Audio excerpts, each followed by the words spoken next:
राजस्थान के रेगिस्तानी इलाके में एक छोटा सा गांव स्थित था, सूरजगढ़। वहाँ की हवाओं में वीर रस और परंपराओं की खुशबू थी।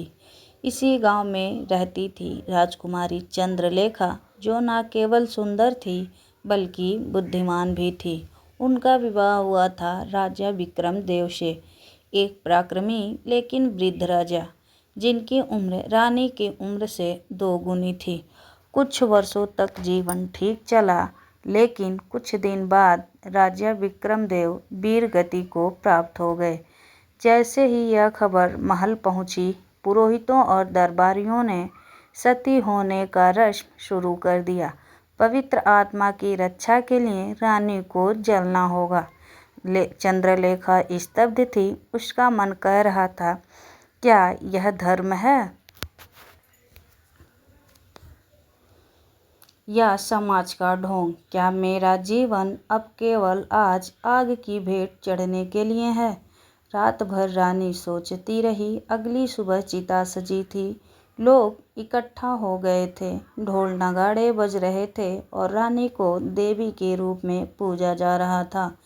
चंद्रलेखा ने लाल चुनरी ओढ़ और चंदन का लेप लगाया और चिता के पास पहुंची। वहां पहुंचकर उसने हाथ खड़ा कर सबको चुप किया और उसने पूछा, क्या सती होना ही मेरी गरिमा है? क्या पति के मृत्यु के साथ मेरा जीवन बेकार हो गया? लोग चौंक गए। रानी ऊंची आवाज में कहा, आज मैं अग्नि में नहीं कूदूंगी, बल्कि अग्नि से अपने भीतर की शक्ति जला कर निकलूंगी। मैं जीवित रहूंगी क्योंकि मेरे पास सोचने की शक्ति है।